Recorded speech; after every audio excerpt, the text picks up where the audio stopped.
Hey, good evening, everyone. Welcome to the Singles Connect community.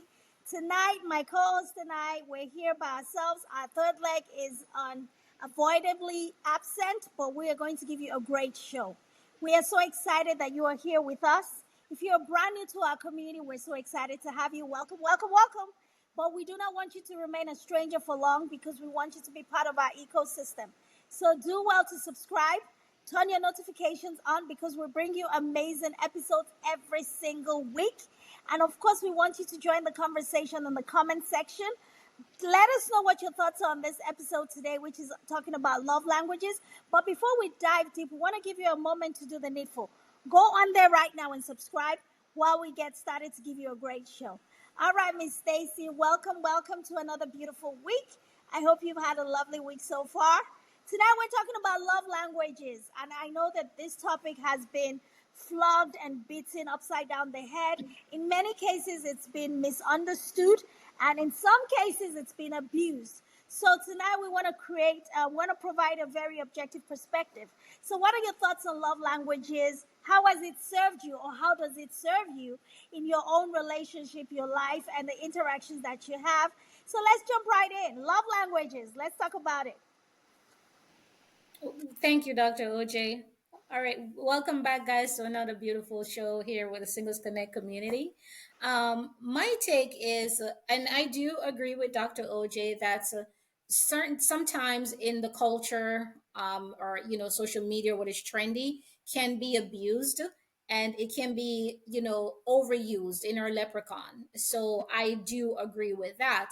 However, I do still think that love languages are important, and it's important for one to know what their love languages are or what your love language is. There are free tests online that you can take to figure out what your love language is. And it's not just for romantic relationships. This is for any type of relationships that you're navigating, whether it's relationship with your family, your friends, your coworker, however you're showing up in the world, you are actually showing up in the love language that you speak or the love language that you communicate in.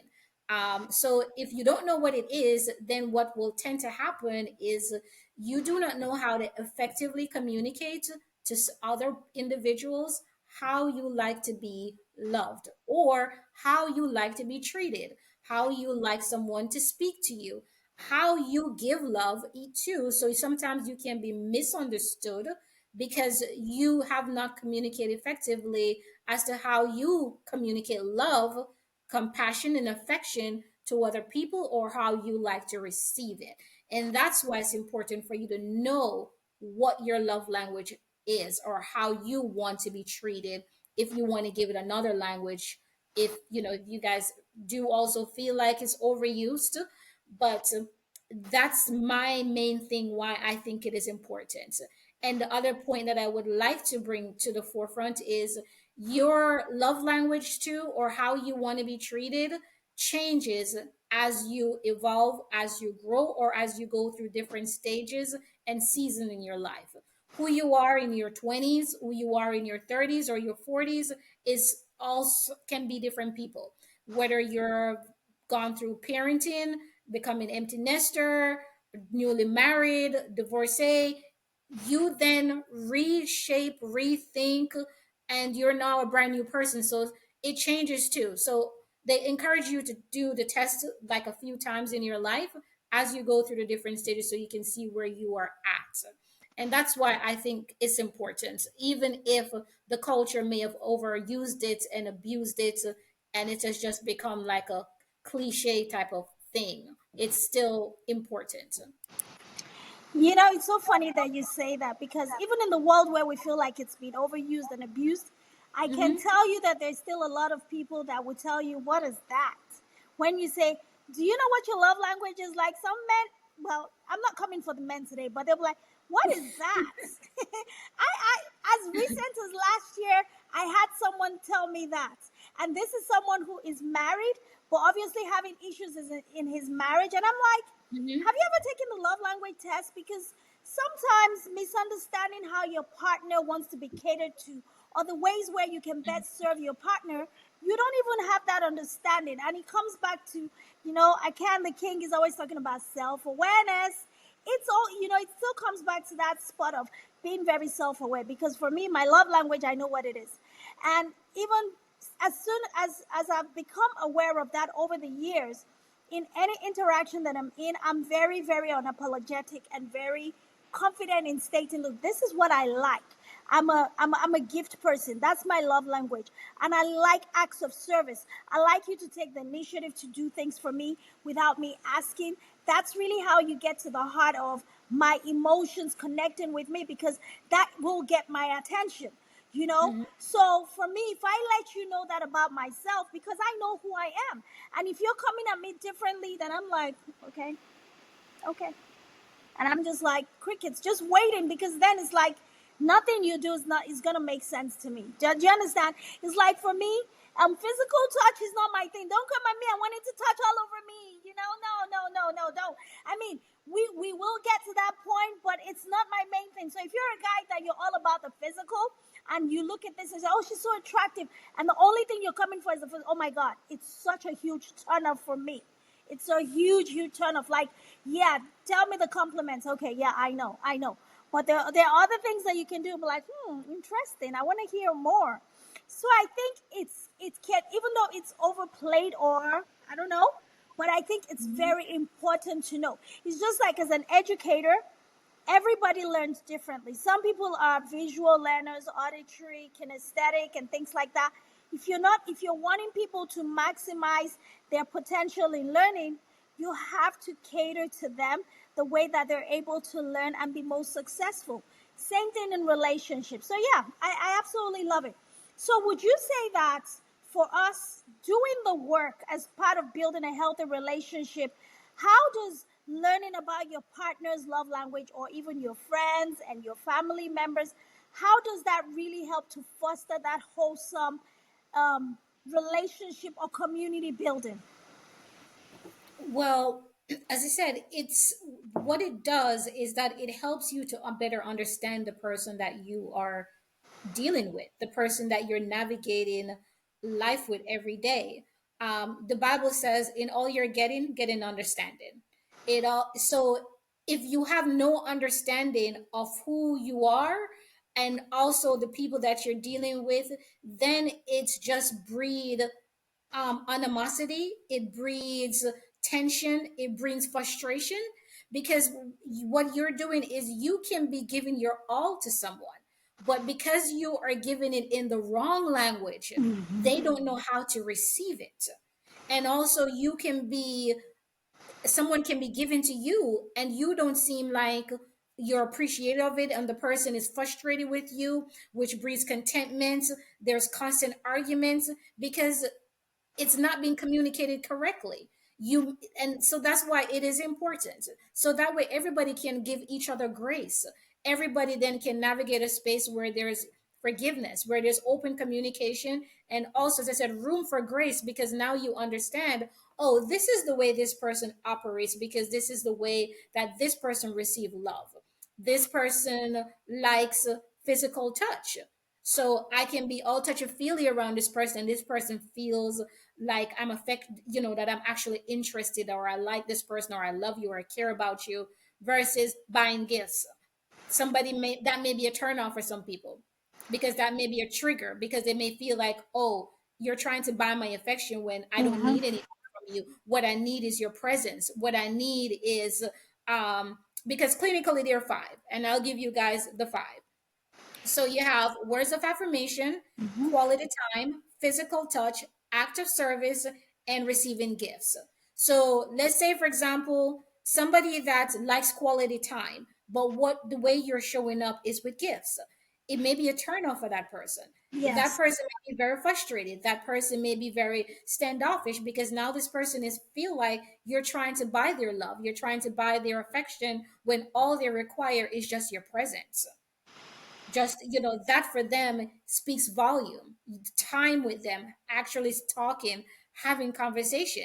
So that's why it's important to navigate, so it limits the misunderstanding, it limits the frustration, it limits the unrealistic expectation in relationship that is often not communicated, which is what cause a lot of tension, and which is what cause a lot of arguments between couple because they're communicated in two different languages, and sometimes no one understands what the other person needs because no one has taken the time to sit down and talk and say, this is what I like, this is what I don't like. When you do this, it affects me in this way, which again has a lot to do with the way you receive love, the way you give love, how your life has played out in your life, like your environment, your culture, your upbringing, all of those things too actually have a role to play in what your love language is, because those things also teach you how to love, how to receive love. Some of it may need to be dismantled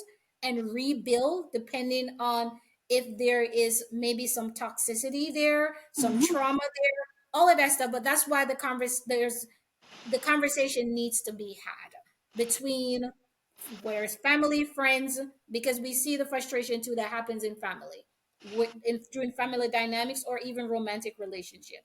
But a conversation needs to be had so that way we can get to the root of how people need to show up for each other in terms of how they need to communicate and within the love language that they have, with whatever category you fall under. That's good.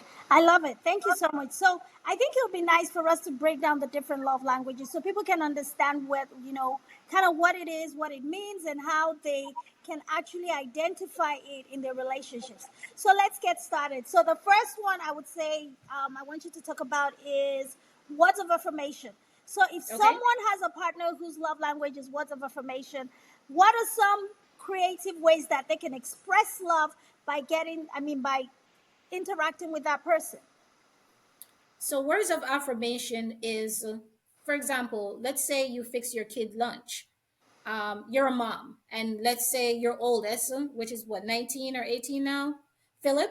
Let's Yeah, say you. Philip's love language is words of affirmation, and you fix Philip's lunch, and you surprisingly put a note in his little lunch bag or whatever it is, and you're like, I love you, son.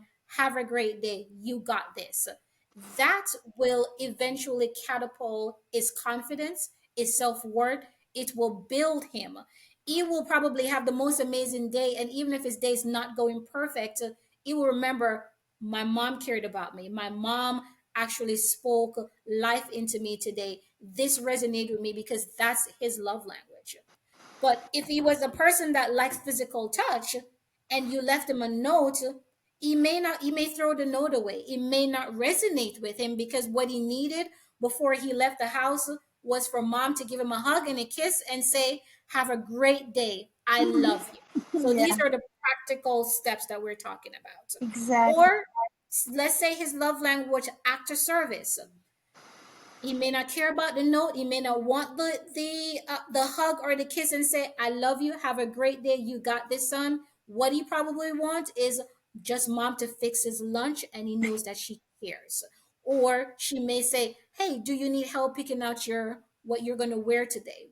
What is your, stuff, that act of service."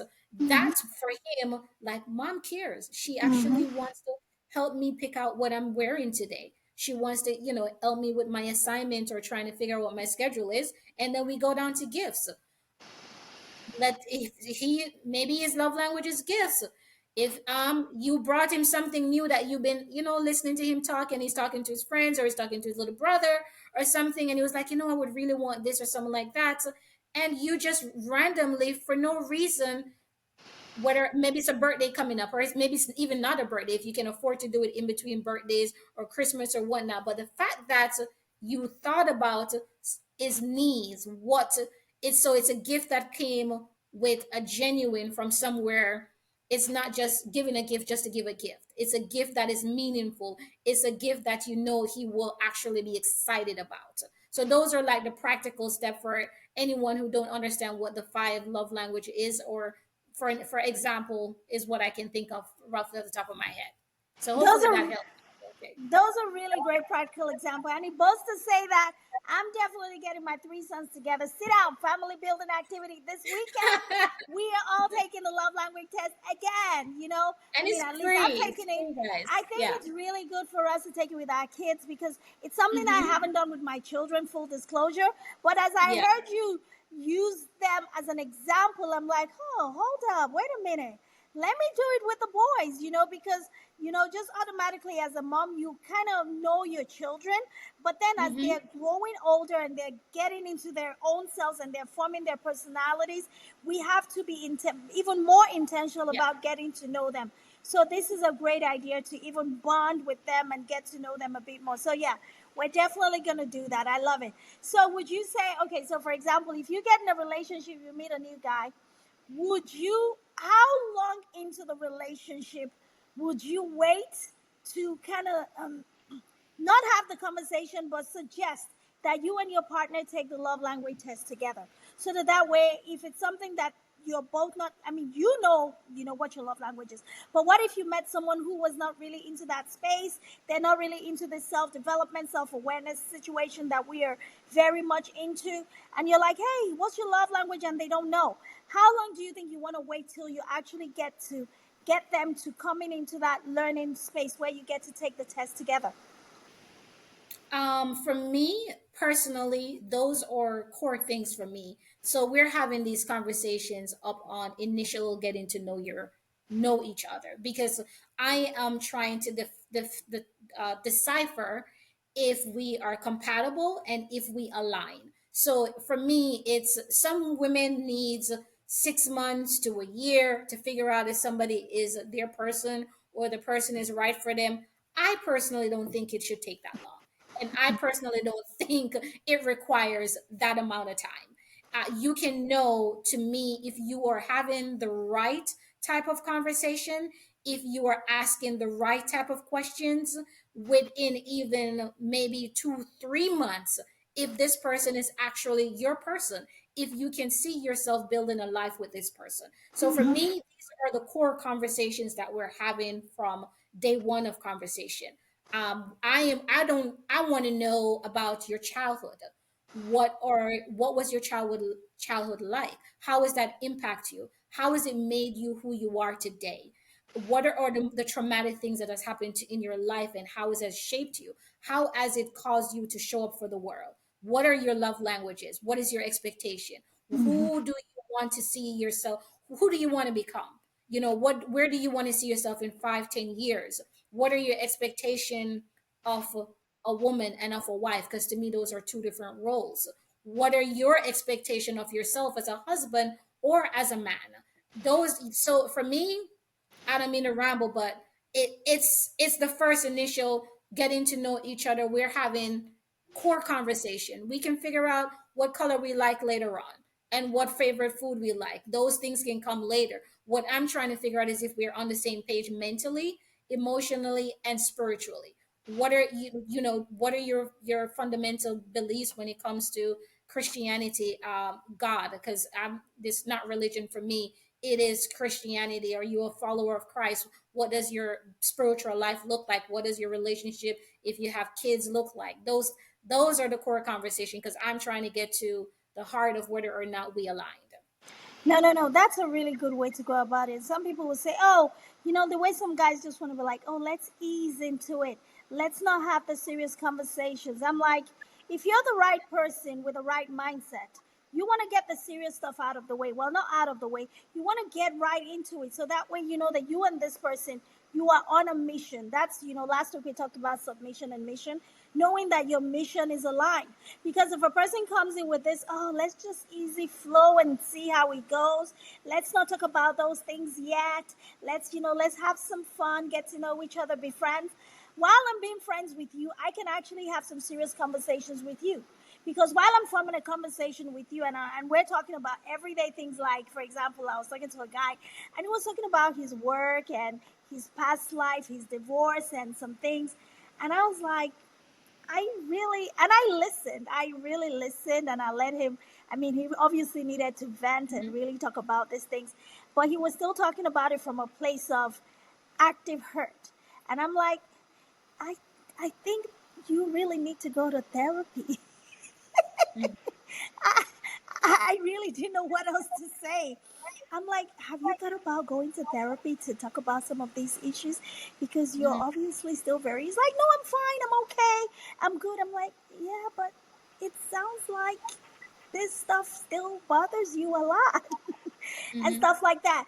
And it was just, those are the things that allows you to immediately understand.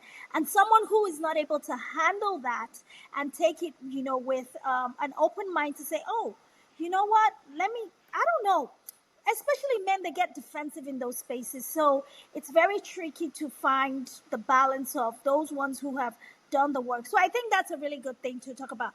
So when it comes to love languages as well, I feel like it's an instrument of that bonding thing. That's how we know how to serve each other. Because if I don't know how to serve you, if I don't know what appeals to you, from your love language, you can actually fill in the blanks with a lot of things, Stacy, like your favorite color. Because if the Yeah, person is a gift person, like your favorite foods, all these things that from knowing those psychological background information, you can actually fill in the blanks with a lot of other things that people like. All right, so exactly. yes, ma'am, exactly. So now, when you look at, how some of these psychological theories have worked in relationships so far, people who do not subscribe to it, does it mean that they have a lower chance of having a successful relationship? Or do you think it's absolutely necessary for everyone to try to incorporate this technical things, or I don't want to say technical, psychological, academic, and yeah, because they're academic research, and obviously we have to call it what it is.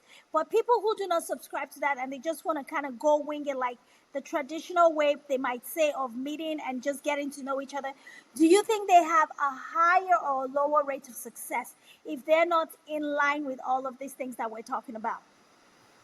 I don't think they have a higher or a lower rate of success. What I think happens is those relationship, they stay in it for different reasons, even if it's not working, is what I think happens. And if they're honest and willing to admit, is there frustration in those relationships over the years? Absolutely. But it takes them a little bit longer to figure out why there's frustration, why there is animosity, why there is probably silence, because they did not. Here's the thing, Dr. OJ, and forgive me, guys. I think this generation and the generation probably before us, we have better language and better resources at our fingertips that our parents didn't have and their parents did not have. And if you talk to those generations before of marriages, even if they stay together and they've been married 50 years, 60 something years, whatever, when you have meaningful conversation with them, they went through a lot of frustration. They went through a lot of difficult times in their relationships and in their marriages. But they stayed together because they lived in a different era than us, where oftentimes there was no choice but to stay together. Women were at a disadvantage in a lot of those marriages. It's the men were there covering. They did not have the option that we have now with more resources. A lot of us are more independent, so you don't have to put up or tolerate certain things. You even hear a lot of those marriages where they found out even at the funerals, or when wherever it is, there was a whole nother family living 3 blocks away and we're just meeting up each other. But and then there are times when the moms protected the children from a lot of the thing, so it may have seemed perfect, but when you talk to them now, it wasn't. But if they had the tools that we had, where you can effectively communicate how you feel, what your needs are, what you want, and understand your spouse, then I think some of the frustrations that they went through and the unspoken hurt, the unspoken tension, the unspoken um, whether you want to call it not being heard or loved correctly, could have been different. So that's why I don't think it's that they had a more or less. I think it's just they didn't have the tool and the resources that we have. And for people who want to go straight ahead of it without it, in this generation, I think they will be doing themselves a disservice, because you're going to have a lot of anticipation and needs that are not being met, and that's where it breeds contention, and that's where it breeds frustration in relationships. Oh, I'm so glad that you said that because someone would tell you, okay, even though they didn't have all these tools that we have, they had Mhm. longer lasting marriages. Yes, they stayed in it for the wrong reasons and they put up with a lot of stuff that they should not have put up with. And a lot of our mothers have lived lives that they wish they never lived, and they're trying to live vicariously through their children or their grandchildren Mhm. because they're looking for a do over. But the thing is, they would say, well, you guys have all the tools. How come y'all not having these marriages sustained? That's a valid question. But for what in my opinion, when it comes to that, I think is because a lot of us go into the marriages with the fairy tale expectations. We go into marriage with um the delusion. Let's call it what it is. A lot of people are delusion about exactly what marriage is, the role that marriage is supposed to play. It's not about the dress and the pretty makeup and the hair and all of these stuff and the bridesmaids and the Instagram clips. It's not about that. So we sometimes go into it with those delusion. We go into it with a mindset where we don't understand compromise. We don't understand that this is your. It's like dying to self. It's just like when you get saved, and you okay. I'm gonna paint it in this picture. You know when you just get saved and you are so happy and you're on like a high, and but then as you're growing and you start to get tested, and God is pulling you and different things are happening in your life, and you're like, but God, why I am saved and whatnot, what is going on and all of these things. Do you abandon? Some people abandon their faith and was like, I don't want to do this, is too, and they go back to the world. And then you have the rest of us that stick it out and Uh-huh. understand that you have to grow, you have to Mm-hmm. change, you have to Mm-hmm. make some adjustment in order Yes. to become who you're supposed to become in this. That's exactly what happened in marriage, in these the marriages, Dr. OJ. So you have to make a choice. A lot of us live in the microwave society now. We live in that mindset. We live in the swipe to the left, swipe to the right, so we can easily dispose of people and move on if something is not working for me anymore and this person is not making me feel a certain way. It's not about how you feel. It's about the sacrifices that two people are make in order to become one. And why are you really together? Are we together because we're trying to build purpose together? Or are we together because our future align and we make each other better, and we together we're better than we are apart? You are a reflection of me, I'm a reflection of you, but it's going to take us compromising, it's going to take us stretching each other, it's going to take us the flaws showing up in each other to say, hey, this is an area that I really need to grow in, this is an area that I really need to do some work in. But how would you know if had not somebody showed up in your life to test those areas for you to understand these are some things that I need to change about myself? So that's the way I look at what happens to in these marriages. It's just like when you get saved and you're going through this and God is testing you and you realize, okay, I can't go do this anymore because if I do this, it hurts him, or this doesn't is not pleasing to my life anymore. This doesn't fit in the framework anymore. This doesn't fit in the purpose of the journey. It's the same thing about marriage. But some people abandon ship and go back to the old ways, or some people stick it out, endure it. They realize this is better for me, this is more fulfilling, and this is going to be get me to who it is that I'm supposed to become. So those are the most practical thing ways I can think of to explain it in my own language of why I think it doesn't work out, because we go in it with it delusions and unrealistic expectations, and some probably marrying the wrong people because we didn't have the right conversations either. We married people too, for whatever reason we're marrying people. Some people marry people because they see them as a paycheck, as my sugar daddy come to save me, pay my bills. You can buy me a Birkin bag, you can take me on a trip. It's not about who you are as a man, or I'm marrying this girl because she's a fly Instagram girl with big booty, and our face is all done up and all of this. You got all the works done, the booty, the waist is this snatch. So we all married and choose people for the wrong reason, Dr. OJ. And then when all of that is falling apart and you realize that's not what keeps a marriage together, then they get divorced, and it's all toxicity, and they're screaming at each other, putting their business out there on social media, and it's a mess. And that's so true. So, love language or no love language, the role of the human being, two human beings or people doing the work, still has to be the fundamental foundation, right? Doing the work, but having these tools to help support, because having the tools to help us recognize certain things enhances what we already are supposed to be doing. It's not the main vehicle, it's not the main thing that you're going to stake your entire relationship on. The part where you get to be a human being, the part where you have to be kind and considerate and just be good and just be a good person. Like, I don't know, like these days is like when I hear certain things, I'm like, really? Like, does it mean like people just don't even understand the fundamentals?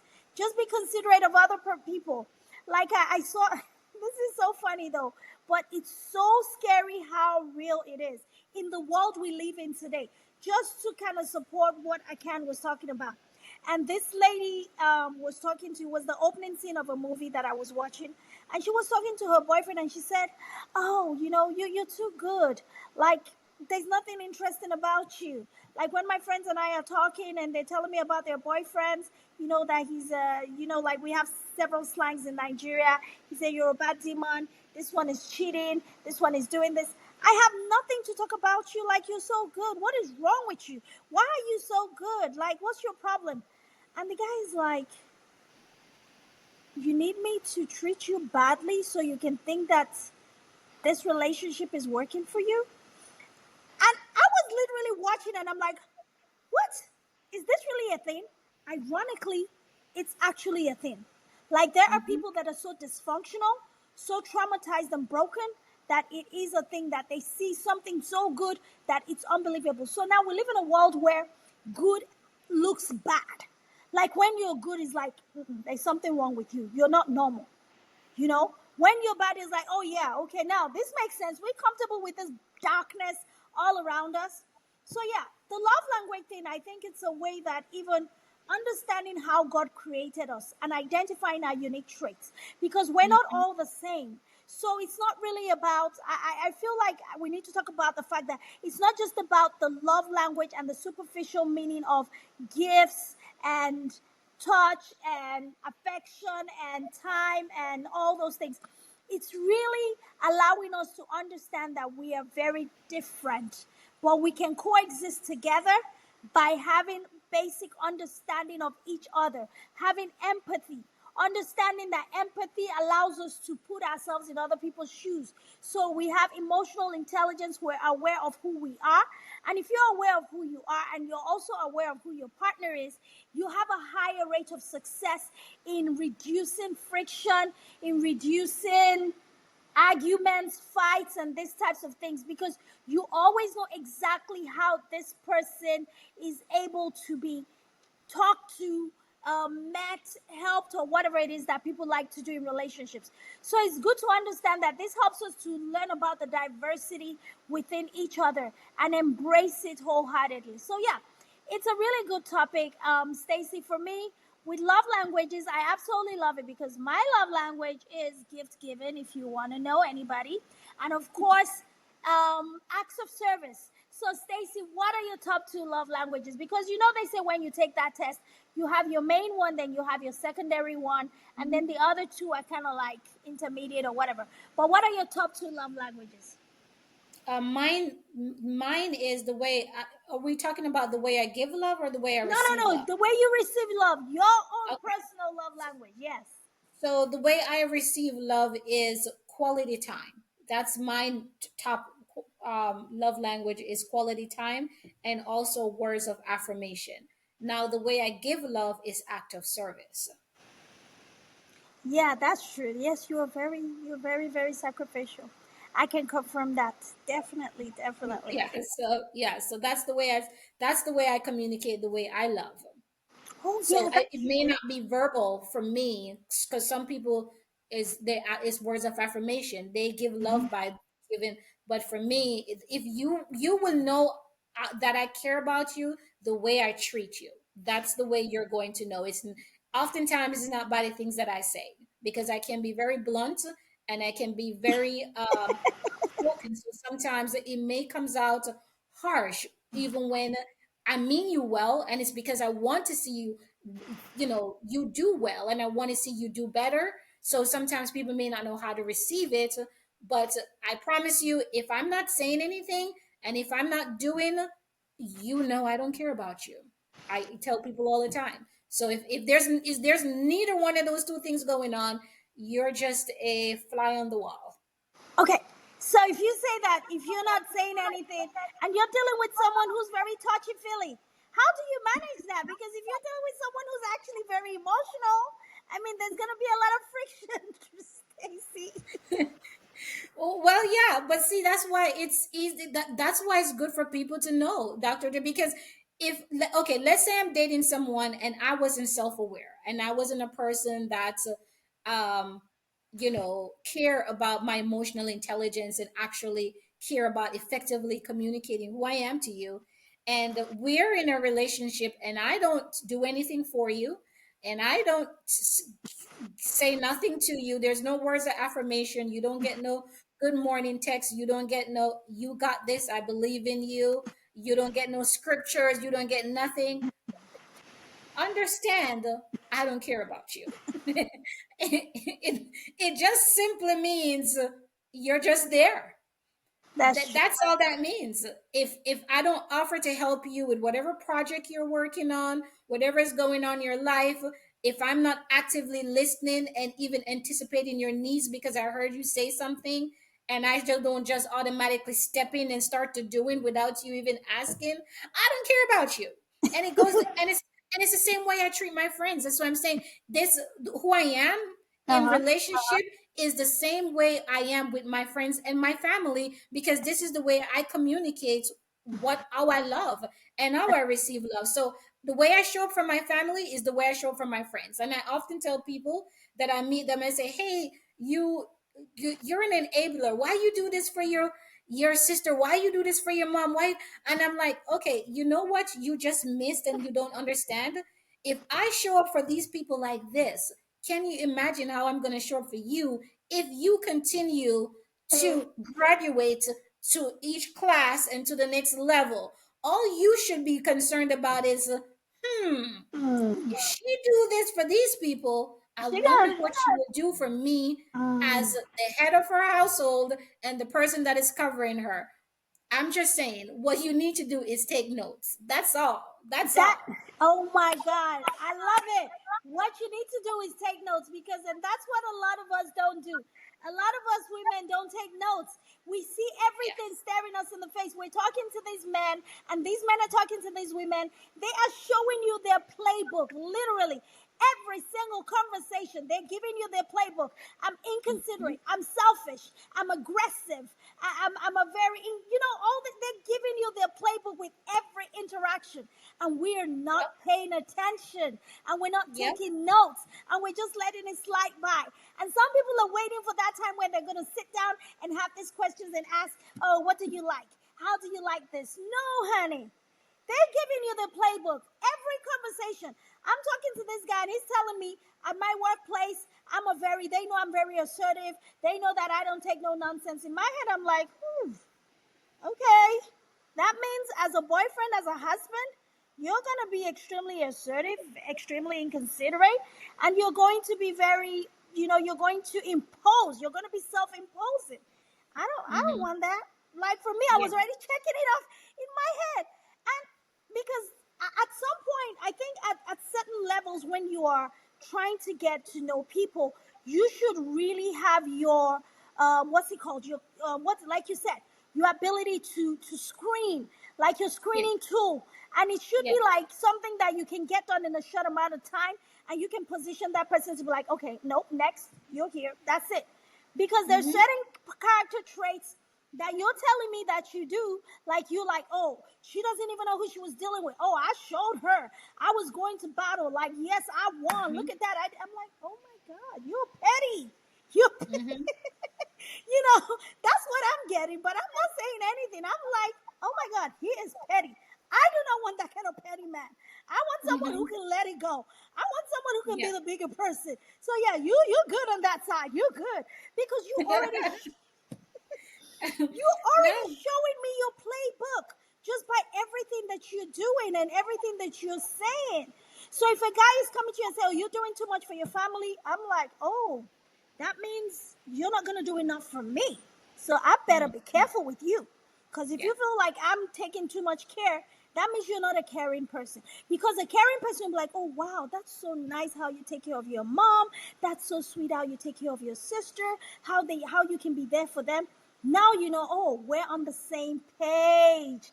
He's right Mm-hmm. there with me. And some people were like, well, I didn't see all of these things. How come you didn't see it? He was telling you, she was showing it the whole time, the whole time. And here's the thing, Dr. OJ, and there is, yes, sometimes you do need to learn healthy boundaries, and you do need to learn to say no. And you also need to know when people are taking advantage of you too. If it's not those scenarios or a situation, then the way how someone even show up, as I said, for their family and friends, those are good indication for you to observe. And that's why I always encourage people where people say, oh, if you just meet someone, it's too early for you to go around their family, for you to go around their friends. I don't really subscribe to that because people are more relaxed in the environment they're more comfortable in. And Yes. sometimes it is around their friends, around their coworkers, around their family.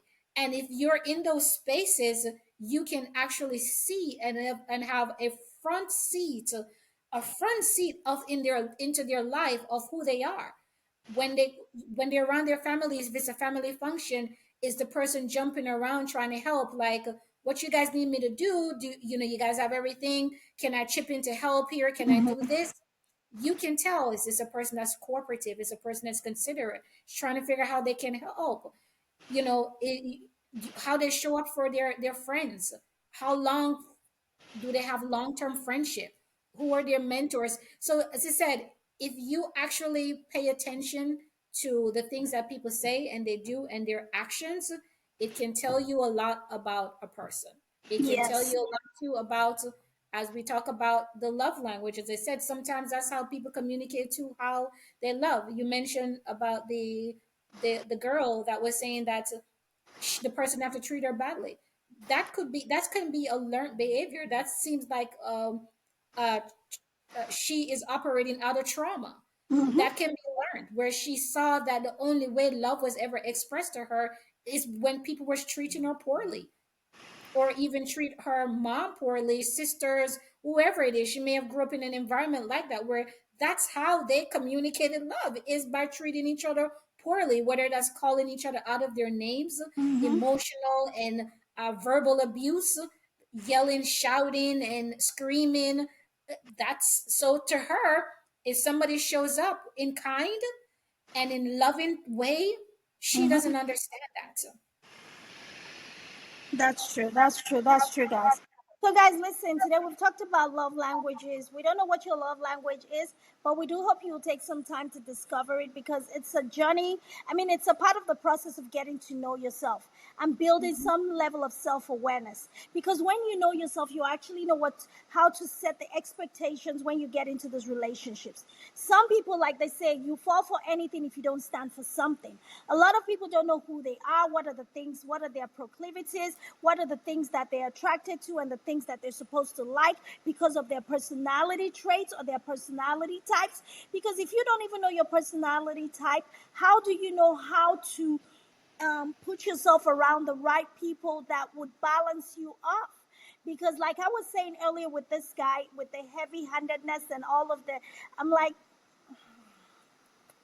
I already see that. I'm like, no. I need someone who's gonna balance me out. I need a calm covering. I need someone who's gonna bring some type of, yes, yeah, that's not gonna look like a competition, or who's gonna get to the, yeah, yeah, no. So because I know myself, and to know yourself is to grow yourself. So guys, we do hope that you found this week's topic very engaging, insightful. You learned a little bit of something. Stacy gave us a lot of examples about different types of love languages and how they could come to life every single day. If you're wondering how to engage your love language or how to interact with your partner based on their love languages, check out some of Stacy's examples, even though it was, parent to child, but it can be applied to intimate partners as well. So, Stacy, as we close out today's episode, what are your final words to our beautiful community of singles trying to connect with one another using their love languages? See how I played with those words? What I would say, guys, as I said before, even if you think it's overused, it's has been abused, it's in everybody's leprechaun, and you're just nauseated by it from just hearing it. I still think it's important to know, because to thyself be true. If you have no knowledge of who you are, then you cannot effectively communicate to the world of how it is that you need to be treated or how you need to be loved. So it is worth taking the time to take the test. It said there's a lot of free sites out there that you can take the test so you can understand yourself better. And Mm-hmm. it can also help you communicate with the people in your life, again, how you want to be loved, how you want to be treated, or even the way that you love. So it lessens misunderstanding, frustration. It lessens anticipation not being met because no one knew how to effectively communicate how it is that I receive love, how the language that I speak in, what drives me, what give me the little Gucci Gucci, whatever you want to call it, or bumps on my skin or The whatnot, get me butterflies in excited. your belly. Right. So, guys, that would be my final encouragement to you guys, is that it's worth taking the test. It's worth getting to know yourself better. I mean, you owe it to yourself. Even if you don't owe it to anybody else, you owe it to yourself to know exactly who you are. And it brings you a step closer to the person God created you to be, why Mm-hmm. you operate the way you operate. Sometimes, yes, your environment may play a role in it, your upbringing may play a role in it, but it still is worth knowing exactly what that is, and you won't know without doing. Exactly. I love it. Thank you so much, Stacey. It's been a great episode. But guys, something just popped in my head. And this particular exercise is not just for the singles trying to connect or new relationships trying to come together. It's also beneficial to the oldies. Those of you who are in Mhm. long-standing relationships who have been trying to figure out, like I have wives that say, my husband doesn't know me. Like he gives me like the anniversary comes up, he's giving her the kind of gifts that she can't even like relate to. And this is happening year in, year out.